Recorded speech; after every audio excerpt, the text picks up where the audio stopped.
excerpt from a story from ancient Greece.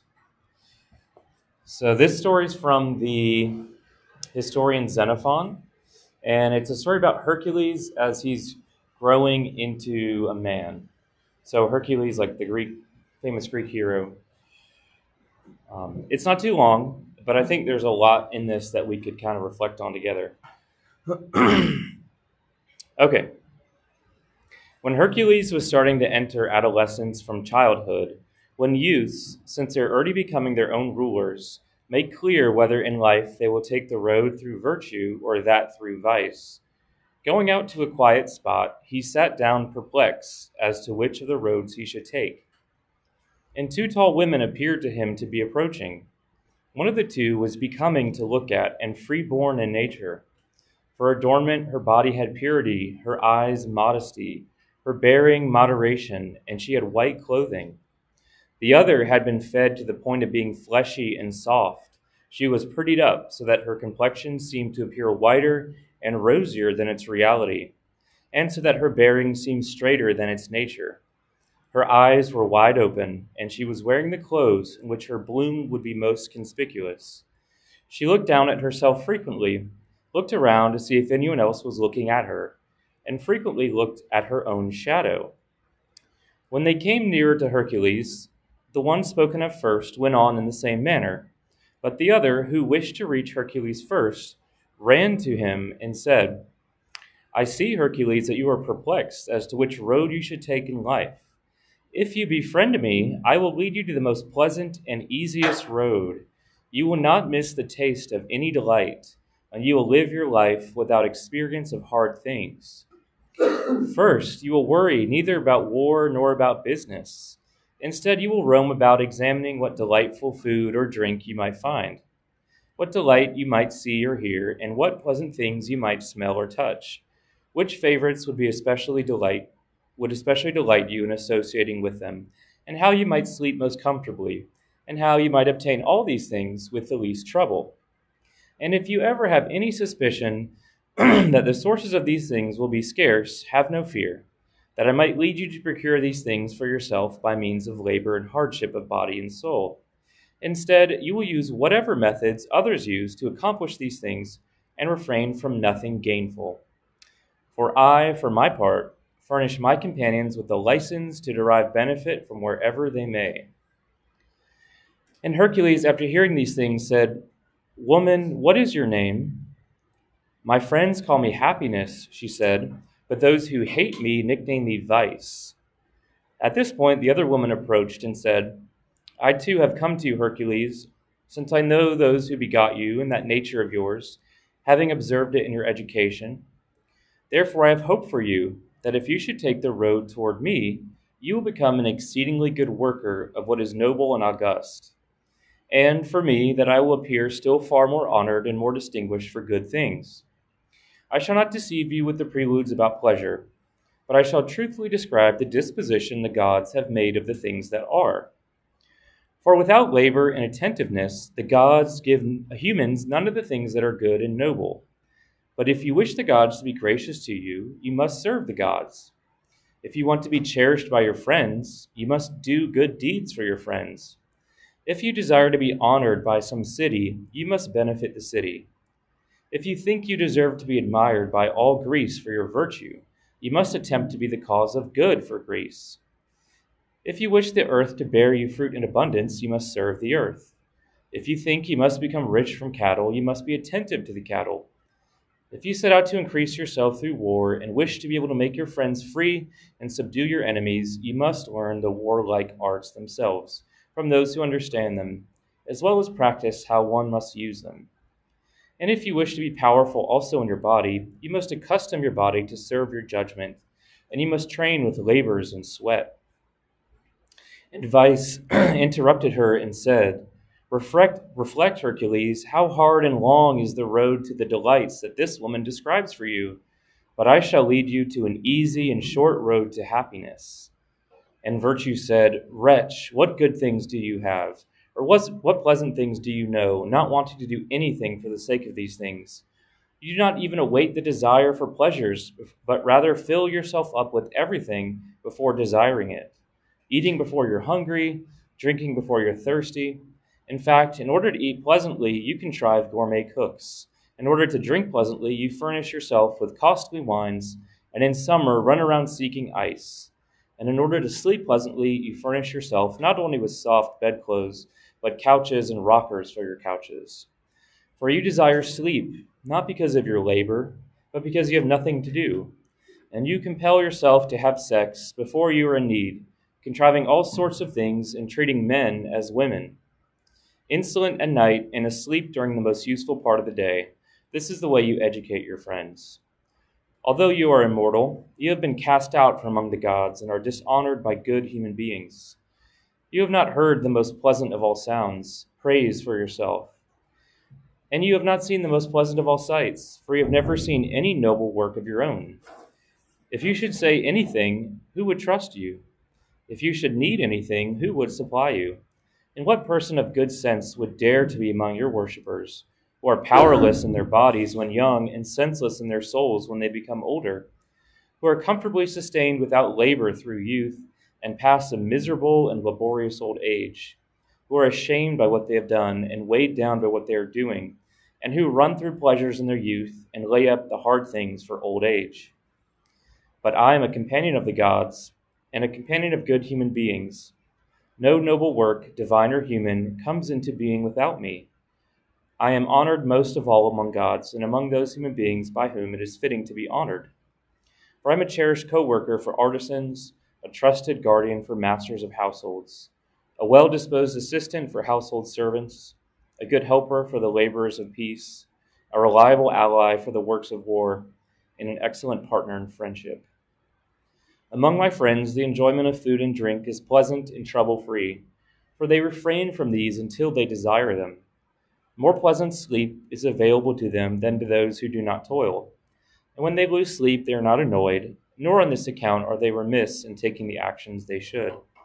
The young delight in praise from their elders, while the old exult in honors from the young. They recall their former actions with pleasure, and are pleased when they do well in present ones, being, because of me, dear to the gods, cherished by friends, and honored by fatherlands. And whenever their allotted end comes, they do not lie without honor and forgotten, but thrive remembered in hymns sung through all time. When you have worked hard at such things, Hercules, child of good parents, it is possible to possess the most blessed happiness.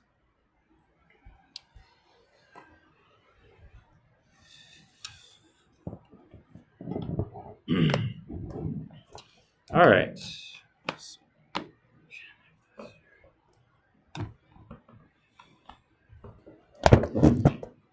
Okay, so that's obviously a pre-Christian text, but I think there's a lot there what we could take from it and reflect on it. So let's see if we can sort of break it apart. Hopefully, you're able to hear me and follow along okay.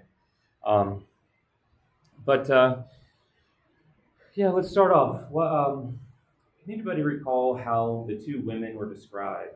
Lady Virtue and Lady Vice. Yeah. And Vice is described as like almost as being self-conscious. Like she kept looking at her shadow, she covered up the way she looked. But she was obviously, like she was obviously indulged in food. She cared too much about the way she presented herself, so she dressed up.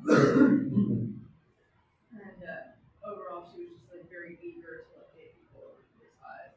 Whereas Virtue was calm, modest, and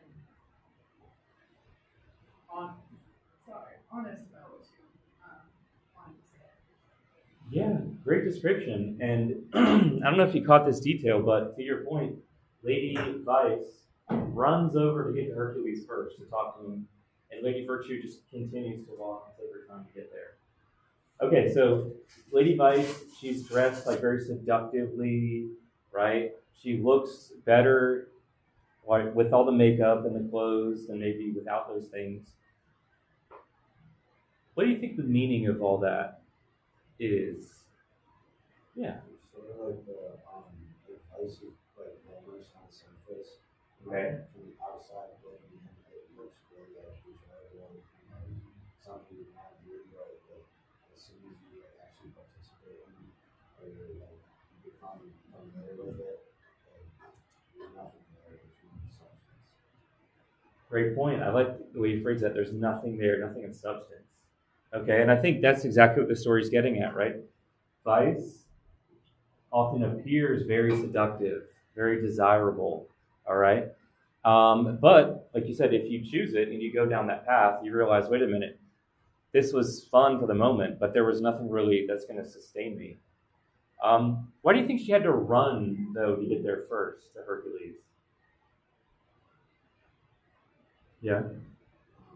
Because she's trying to like make her case really positive, it's like really fast, make her case trying to get on her side before she knew the lady that she was gonna come and be like, it's not what you want, obviously stuff. She's Okay. trying to get on her side as fast as possible. Good, good. And how does that reflect real life? Yeah. Like, I feel like it's harder if you're already, I mean, it's almost like habits. Like, it's a lot harder to break a bad habit than it is to, like, pick up a good habit. So, Okay. like, if you have, like, some really strong vice and you'll fall into that, I feel like it's easier to go from vice to, like, being like, oh, man, this is messed up. Things kind of change your life than it is to go from, like, having this perfect life and one day waking up and being like, you know what, this all sucks. I'm going to, go super drunk. Okay. Okay. Yeah, definitely easier to participate in vice. What about, let's just take an example where they have some virtues, but they have some vices, and they're presented with a temptation. In it, that temptation, what do you think is going to be the first thing on their mind? Yeah. How much am I going to enjoy it? Okay, yeah, right. The first thing usually in our minds, right, is like looking for how much I'm going to enjoy this, right? What I'm going to get out of this. All right, and so I think that's another good point is that if she doesn't run to Hercules and get there first and really excite his passions, then he's going to start thinking. When you start thinking, it's not a hard choice to say, you know what, Lady Virtue's a better choice. Okay, so that's a great point. If you ever have committed a sin and like you went back and really thought about the act, you'll probably notice that at a certain point you made a decision to shut down the logical side of yourself and to turn off the logic that's telling you this is wrong and bad. And just once that voice is shut off, then you can indulge in the whatever desire that you have to indulge in. Okay, so that's a good place to start. Okay, let's see here. Yeah, what did Lady Vice promise to Hercules? She said her friends call her happiness. Yeah. And it's super short and easy road to whatever he wants, basically. Not whatever he wants, but like stuff that can make him really happy. Okay, short, easy road. And what would be some examples of things that are going to make him happy? What did she say? Yeah. Fine foods and wine. Oh, yeah, all right, fine foods and wine. That's all you're going to have to think about is going from one meal to the next meal, to laying in a comfortable bed, to getting ice for your drinks, to, yeah. I was just like, you're just not gonna have to worry about money. Yeah, no worrying about money, and don't worry, even if you run out. She implies like gonna help you steal whatever you need, so you still don't have to work for it. Yeah. No war. Yeah, don't have to worry about more manly, mature things like business and war and serious things like that. You'll just remain sort of adolescent in that sense. Okay. What's Lady Virtue's critique of Lady Vice? Yeah. That there's no like fulfilling feeling in it. So you do one thing to the next, and it's not necessarily like you do it because you need it. You do it before you need it, Okay. and before it's like even valuable to you, so you don't even recognize what you have to have. Taking up time just to take up time. That's a really interesting point. She claims that her followers of virtue will even enjoy things like food and drink and sleep more than the followers of vice. Isn't that kind of crazy to think about? So it kind of goes to this idea of contrast, right? To enjoy sleep, you have to have experienced tiredness and hard work. Or to enjoy food, you have to have experienced hunger. What do y'all think? Do you think, is that true? And what does that mean for adversity and suffering in our life? What's your attitude be towards that? Let's just start. Is that true? Yeah. I think it's true because, like, especially like going through college, and it's a lot more like school. When you're staying up late through school, you're staying up late doing other things. And like, once you get in the bed, it's like one of the best feelings in the world. And like sometimes, if you have a bad day, like, really all you're looking forward to is getting through it, so you can get in the bed. Like there's things that give you something to look forward to, or if you're doing it all the time, like it's just another part of your day. Yeah. Yeah, good point. Were you the one telling the story about doing the 40 push-ups and getting back into bed? Okay. I appreciate that. Okay. Anybody else want to weigh in? Is it necessary to have this contrast of opposites? Yeah. Yeah, because if you don't recognize exactly where it lays on the spectrum. Okay. Like you don't have anything to compare it to, Yeah. so it just becomes the baseline, and you get no value. That's a great way of phrasing it, and I think it is a temptation for very wealthy parents who can provide everything for their kids to do that. Just to go an example, but the one thing that if they do that, they may not provide is struggle, right? And struggle, I think a lot of people say, is what crafts and builds them into who they are and their character. So yeah, that's a good point. If that's all you know, like that kind of like sets your baseline, and you're not able to appreciate things. Okay, good. And then she also says she can offer something vice can't offer. Let me catch what that was. What is it that vice can't even offer? Yeah. Social, like a meaning behind the work. Okay, a meaning behind your work, good.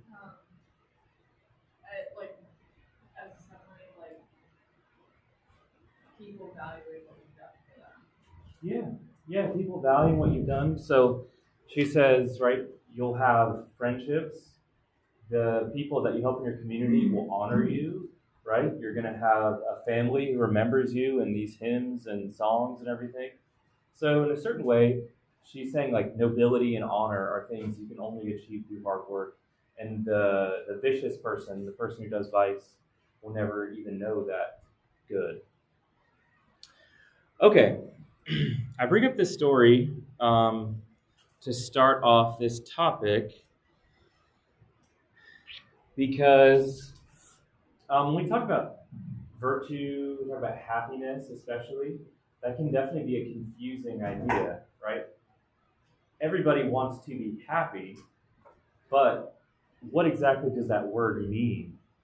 If you look at, like in our popular culture, whatever, happiness is presented in a very specific way. But I think we all realized, like somebody was saying, that sometimes there's not a lot of substance to that type of happiness. And so I think that's where I want to go with this, talking about virtue and vice. The way Aristotle starts off his famous book he wrote a book of ethics for his son. And he starts it off by talking about why we do things.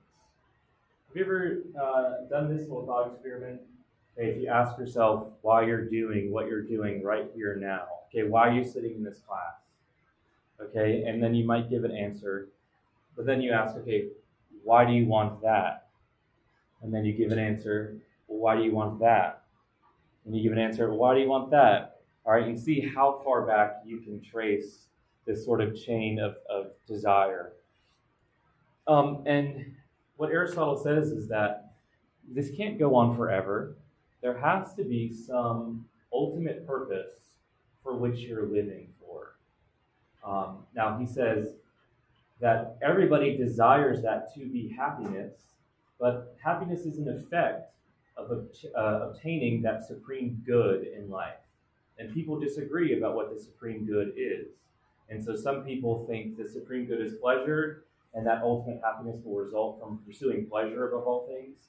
Some people think it's money, and they'll get happiness from pursuing money above all else. Some power, some honor. But everybody has what he calls a chief good in their life. And so if you've thought about your life as like a hierarchy of values, think of like a pyramid here. All right, and at the top of that pyramid is what you see as the chief good of life, the purpose which is behind every other thing that you do. All right, and then down below that, right, things that you value, second most important, third most important, and so on as you go down. That would be a good way to try to understand yourself and why you're acting the way you're acting, and also why people sometimes do the things that they do, right? If for that chief good, you don't have God, essentially the chief good is equivalent to the idea of God. If you put something else up there, right, and that drives your whole life, and it's not the right thing, obviously that's going to lead to self-destruction. That's not going to lead to authentic happiness. Okay, so when it comes to virtue and vice, to start off, you have to order these values in one's life and give each one the proper weight. And only in doing that, like Lady Virtue was talking about, can you experience, and this is really the key to his book on ethics, can you experience the goods of life in the right manner, at the right time, for the right reason, with the right person, in the right amount, and in the right proportion. So that's, if I had to start out talking about virtue, for Aristotle, that is happiness. Happiness is having all the good things of life in the correct proportion that they should be in. Okay? Now, again, pre-Christian, but I think there's a lot of wisdom there. I don't see any markers, so I can't write it down, but he coined this term eudaimonia, which was a new word that he made up at the time, which means like a good spirit, or we might translate it happiness. But that's the notion behind it. It's not just sensual pleasure, but it's having everything in its proper order and place. Okay. So, how do we know how to order things? Okay, well, our hierarchy of value should correspond, he says, to hierarchy in our own human nature. And so he talks about three levels or three parts to the human soul. There's the lowest or most base part, which is called the irrational soul, is what he calls it. Then there's the highest part, the rational soul. And then there's this part in the middle, which kind of shares in both of them. He doesn't give it a specific name, but we could call it maybe like the semi-rational. So the irrational for Aristotle is like all the unconscious biological functions that go on within us. Okay, you know, your body needs nutrition, right? It needs to metabolize stuff. It needs to keep you alive. You need to breathe, you need all these things. And he says for those things, there's no virtue or vice because there's no choice involved. It's totally unconscious. At the other end, the highest part of the soul, the rational soul, is like our most conscious self, where we use logic, right? Where we choose and we think. And he says that part of us, there can be what's called intellectual virtue, which is formed through education and learning. All right, but then it's this middle part that he really focuses on, which has to do with our appetites and desires. Now, our appetites and desires come from the irrational, okay, because they're not a thought. They're like an emotion, like we said, an instinct, appetite, desire. But the interesting part is that the rational can shape and mold these instincts, appetites, and desires. So it's almost like parts of you are like a brick of clay, and your conscious self, when you choose, you're shaping that brick of clay, and you're molding what we could call a second nature for yourself. You have a first nature, right? Which these appetites and desires exist in, but then you mold for yourself a second nature by the way that you act. Okay, and so understanding that, these are what he calls the moral virtues or moral vices. The intellectual has to do with the mind. These have to do with shaping our appetites and desires through our choices. All right, so that being said, if we're going to live this balanced life, this ordered life, we have to mold our second nature in accordance with those values that we set out as this is the chief good, right? And then so on and so forth. Okay, and so this is where he introduces the idea of habit. So Plato, his teacher, thought that people were evil because they were simply ignorant. And if you only taught them the right thing, they would do the right thing. And so evil is ignorance. Now, Aristotle says that's part of it, but he's really missing a big part of the equation, that you can know the right thing intellectually, but you can still do the wrong thing because you have warped appetites and warped desires and warped habits. And the most extreme form of this, right, you would call addiction today. The addict, whatever they're addicted to, they probably very well know that this is bad for them. They want to stop. It's ruining their life, but they can't. They can't. They can't give it up.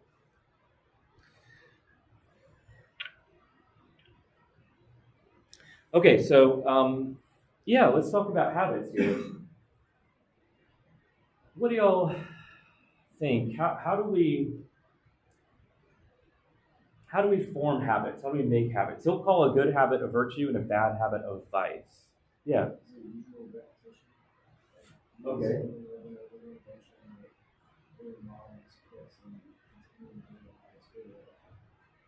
Good. Yeah, exactly right. I think repetition, practice, training, repetition.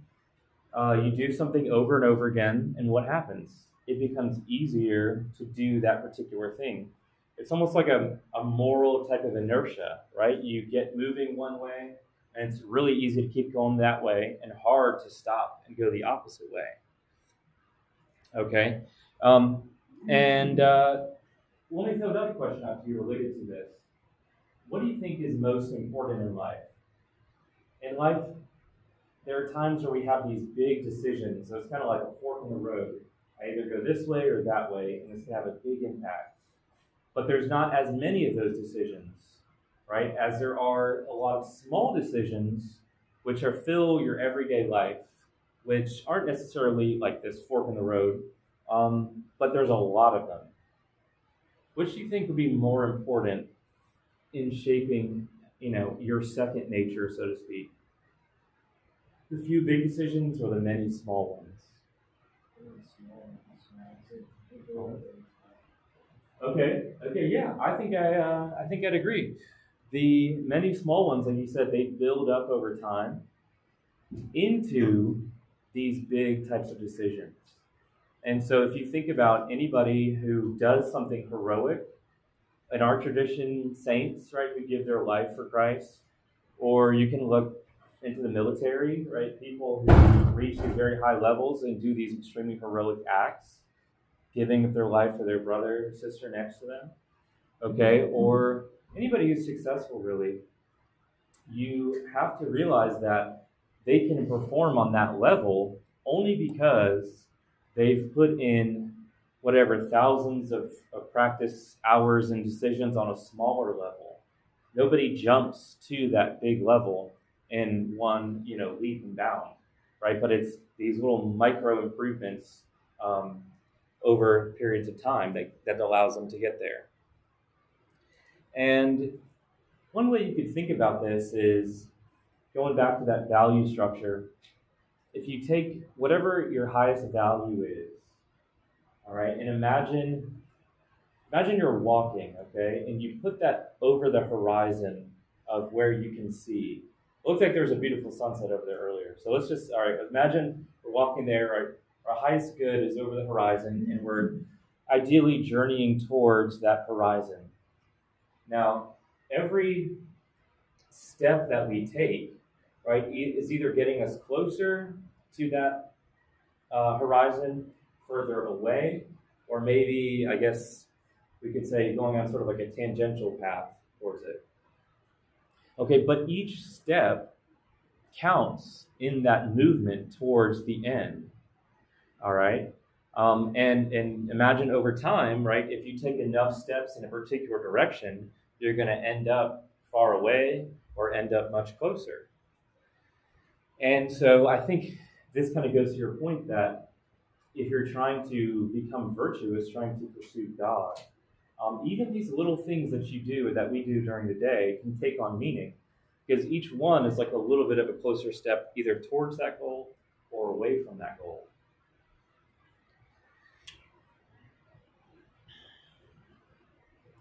Any anything that y'all talk about as far as like military stuff? That's, I feel like there's probably some parallels to what we're talking about here with incremental improvement. Anything that y'all, any sayings or wisdom?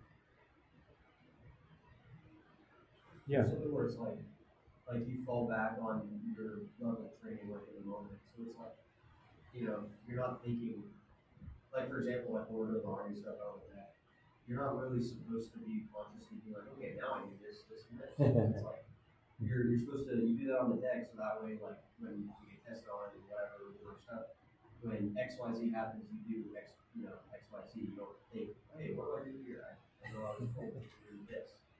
So it's like you fall back to what you are used to doing. So although it might be conscious the first few times, once you get into that habit, that's when you do. When they say, do this, do that. Yeah, great point. I think that definitely would apply to like traumatic situations. I remember I was driving on 526 several years ago on like a Sunday, just driving home, and all of a sudden I see this car like veer off, hit like a side whatever median, and like land sideways in the middle of the road. And then there's like the car catches on fire, and there's these like gigantic flames coming out of the car, and I had like pulled over, and I was like frozen for a second, like, oh, what do I do? And I was like, oh, I have one of those little smashing hammers in my glove box. So I went to go get it. Thankfully, other people who stopped closer by were already like trying to kick in. It's like an old man, I think. I don't know if he had a heart attack or something, but he was unconscious, and the car's about to be engulfed in flames. And anyway, people broke the window and like pulled him out. But to your point there, right? I've never been in that situation. What do I do? Right? I kind of froze up a little bit. But the first responders, there were still like unmarked police that came out of nowhere. I swear that was like a miracle. I don't know how they got there so fast. But for those guys, right? They've trained this over and over and over, and they can deal with the intensity of it, right? And smash the window and pull the guy out before the car, whatever, is totally engulfed. So that's a great point. All right, let's keep going here. So one of the difficulties about living virtue is that we're often given moral principles to work with. Now, if you think about what a principle or a rule is, it's like a universalized statement, right? Something as simple as, okay, don't lie. Okay? It doesn't include any details or specifics in it, right? It's like a universal rule. Okay, so all right, I'm not supposed to lie. Wait a minute. What if I'm in a scenario where I feel like it might be needed to lie? All the rule said was don't lie. Okay, how do I apply that to this particular scenario? Can be difficult, right? Because each individual scenario is filled with unique details, unique circumstances, unique people. And so part of the moral life and living virtue, like somebody getting reps in, is practicing applying the universal principle to real life situations. So there's no book that's going to include every possible situation related to that, right? It comes down to the individual learning how to use their reason to say, this is how this should be applied in this situation. And Aristotle gives a sort of a funny example again in his book of Ethics. He talks about an Olympic wrestler at the time named Milo. Okay, and he says Milo needs 6 pounds of meat in the morning for breakfast for his training. Okay, but somebody who's just starting out in gymnastics or wrestling doesn't need that much meat. Now, if you think about the virtue of health, right? What are we told? All right, well, have some protein, right? Have some fruit, have some vegetables, have some carbs, whatever that is. All right, but they don't tell you exactly how much to eat. So he's saying if you're trying to be healthy and you follow Milo the wrestler and you eat 6 pounds of meat too for breakfast, all right, you're not gonna be healthy. Okay, and so virtue is about being able to find what he calls the golden mean. The golden mean is like you said, the perfect balance between two extremes. One is an extreme of excess, and one is an extreme of deficiency. And both, he says, are vices. To not have enough of something or to have too much of something. But rather, virtue consists, like we were saying earlier, balancing everything out to have the right amount applied in this situation. So, for breakfast, 6 pounds of meat is too much.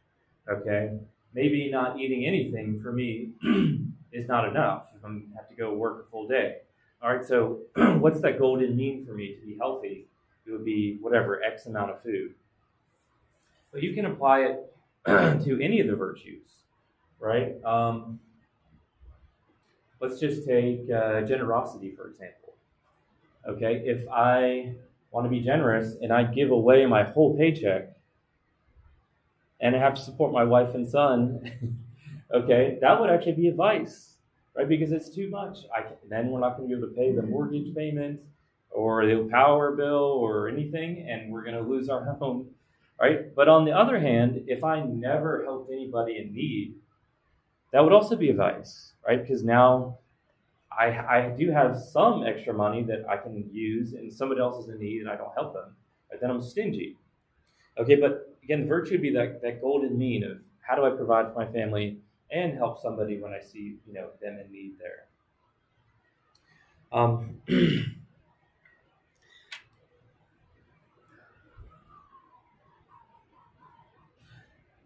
So that's something to think about. Whatever the situation that you're in, what's the golden mean there? And that's where the virtue is going to lie. Now, last week we said, though, there are certain things, and even Aristotle admits this, that there is no mean to them. All right, how much heroin should I inject? Okay, zero. Zero is the right answer, okay? There's no right amount of heroin that I should inject, okay? And we went over some of those intrinsic evils, I think, last time. But so just recognize not everything has a mean, but for those things which can be legitimately good, virtue lies in applying them correctly in that golden middle. Like, use the example of hitting a bullseye, like an archer, right? The bullseye on a target is small, and there's a lot of area where you can miss the bullseye. And so it's easier to miss, just like it's easy to do too much or not enough. But to hit that bullseye, that is the essence of virtue. Now, okay, so that's how we attain virtue, but we also have to ask the question, how do we know when we've obtained it? And let me give you an example here. Which would be the more virtuous person? Okay, so let's say we're in a public speaking class, all right, and two people are going to get up to speak today. The first person that's called up, they're terrified, just Me, basically. All right, they're terrified, right? They feel nauseous, nervous, scared, afraid. They don't want to do it. Okay, but they have to do it. All right, so they get up and they give the speech.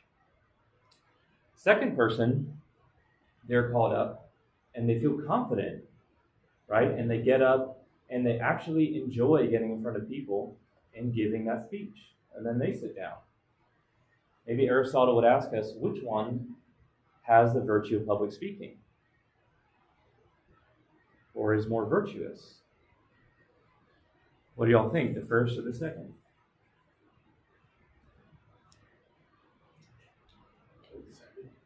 Okay, why? Because he's confident in his work. He knows what he's going to say, knows he's going to make an impact, and he actually enjoys making that impact on other people's lives. Okay. But the first person had to really fight with themselves, and they still got up and did it. Anybody want to vote for the first? Okay, Seth. Probably because it's kind of like being courageous. If you just say who's more courageous, the person who's just like crazy and just gonna go out there like hard things, like the most fierce in that movie, or just somebody who's actually having to overcome a fear to get something done. So I guess you could kind of see it that way. Okay, interesting. Yeah. Okay, stupid. Go back through like heroin thing. Yeah. You've never seen heroin in your life. You've never struggled with it, and like you don't even know what heroin is. You're not virtuous for not doing heroin. But like if you struggle with it your whole life, and like all this stuff, and like but that is more virtuous like that. Like if you struggle with it, than someone who's never even given it a conscious thought over like whether they struggle with public speaking or not. Okay. So if I want to be virtuous, should I go find some heroin and then consciously not just flush down the toilet and be like, I don't know. What do you think? I mean, there's different ways to be virtuous. Find another one. You don't need to deal with heroin. Not many people actually be in that stuff or have mobility around that. So find another area of your life that you can work on. Okay. Maybe to a larger sense, to be virtuous, do we need to put ourselves in temptation and resist it to be virtuous? Or what if we just avoid it altogether? Yeah. We could just direct our attention to something that's meaningful instead of just avoiding it altogether or like putting yourself out there to be tempted. Yeah. Just choose option C and just give money to the poor, or we could just help we could help with heroin addicts, or we could help the police by busting down doors with no heroin contacts or something like that. Okay. What if, though, you bust down that door and you do a raid and there's a big brick of it lying there, nobody's looking, and you're supposed to dispose of it, and you're tempted for the first time, hey, what does this actually feel like?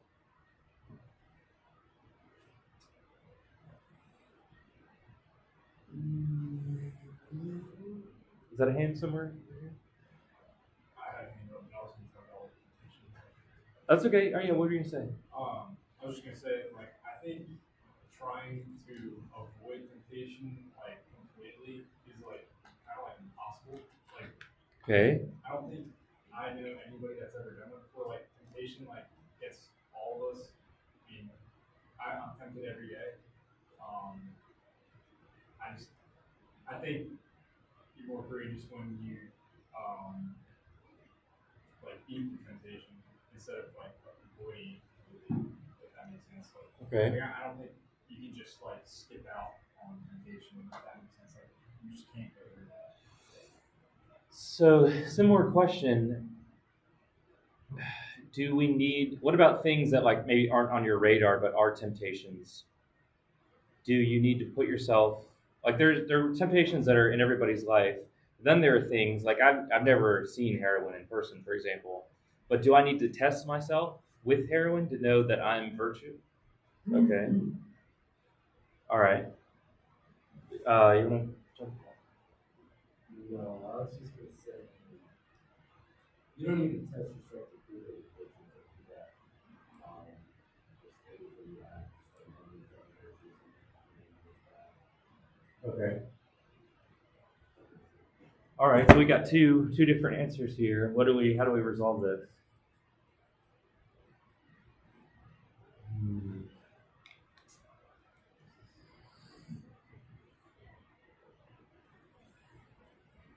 Yeah. Okay. I think we all have our struggles in life. Okay.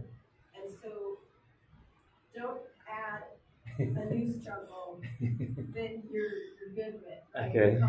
You don't have to worry about that. Like, I've never done drugs, so I'm not tempted to do drugs. And I can Yeah. just keep that one off the table. And there's plenty of imperfections that I do struggle with, right? That Yeah. I need to focus on. Those are the ones that I need to focus on. So we shouldn't try to put ourselves in the place of temptation. It's going to come to us anyway. Yeah. Temptation comes to us every single day in whatever areas we struggle with already. So, Good. I think you found the middle, the golden mean right there.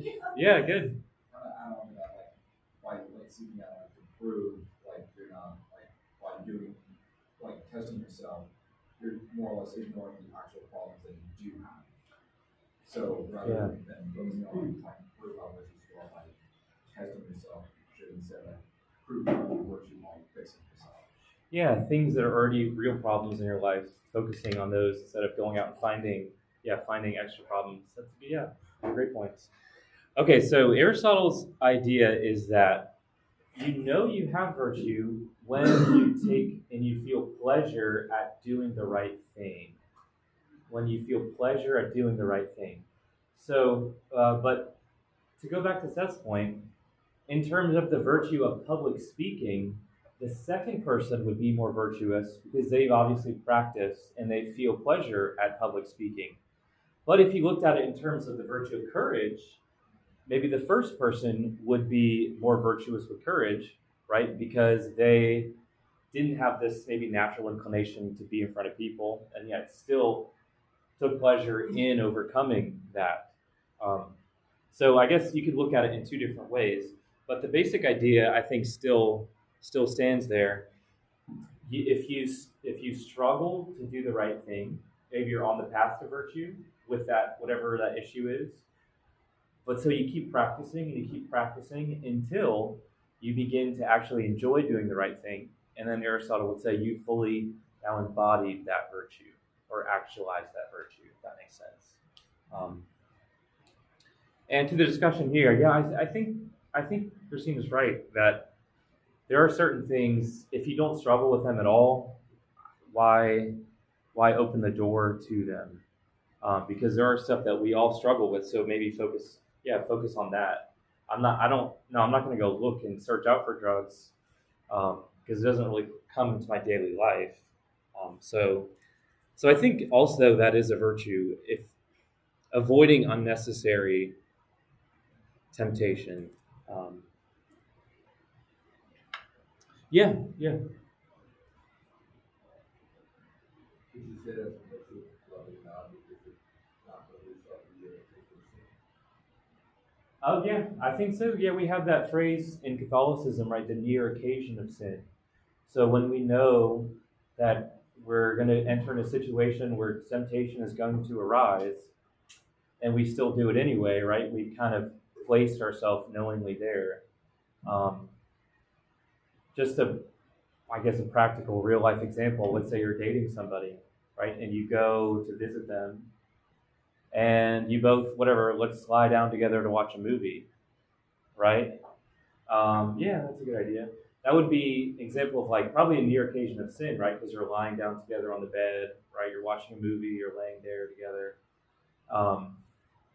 Right? You know that's going to bring up certain temptations and make them present. So that's a good point. Okay. The last thing I wanted to mention was just about some of the most basic cardinal virtues. temperance, fortitude, justice, prudence. But we only have 3 minutes, so let me just tell you what they are, and then we'll have to end for today. So, temperance is basically choosing the right amount in some type of good thing or pleasurable thing, not indulging in it too much, not being unable to enjoy something. Aristotle calls that the insensible person that feels nothing. Let's say Thanksgiving dinner, right? The insensible person wouldn't enjoy it at all, right? That would be bad because it's a celebration. But the gluttonous person would enjoy too much. So temperance would be like, how do I enjoy it in the right amount? If that makes sense. Fortitude, similar to courage. How do I face adversity when it's difficult? If the one extreme would be being too rash, let's say being in battle, right, and or being on deployment, right, and putting yourself in danger for no reason and you get killed. The other one would be cowardice, right, being too afraid to act or to do anything. And so fortitude is again the right balance of how do I act in the right way when it's difficult. All right, justice being giving to others what is their proper due, whether that's respect or what, if you owe them something, money or service or something, not doing enough of that, right? You could be selfish or greedy. Okay, too much of it, like we said, you might be overly generous and harm yourself in the process. All right, and then the last one, prudence, is knowing the best means to the good end that you're seeking. So we have that phrase in Scripture, be innocent as a dove and wise as serpents. That's, in a certain sense, prudence. How do I obtain what is good in the best means possible? Again, if you take nothing else, just remember that virtue is finding the right balance of good things for your situation. All right. Any final thoughts, comments, questions? Yeah. I have one. Yeah. I always like to try and find a way to tie things back to what the church, the practices of the church. Yeah. And so when you were talking earlier about incrementally good to the small things, the everyday things that will lead to the big goods, right? Yeah. The church in her wisdom gives that gift to us all the time throughout the year by things like abstaining from meat for a day, or fasting, or going to confession. These are all little tiny things that teach you. Like when you have to fast for a day, it's teaching you that you can say no to your physical desires, that you can control your body, and maybe that will help you to grow that muscle of control in bigger challenges of life. And so if you look for those things in the church, and people think the church is so strict and rigid, telling you what you can and can't do, but it's all for your good. It's always all for your good. Yeah. Anyway, that's all. Yeah. No, that's a great point. Anybody else? Any final comment? All right, well, we'll call it here. Thank you guys for your attention. Really appreciate it.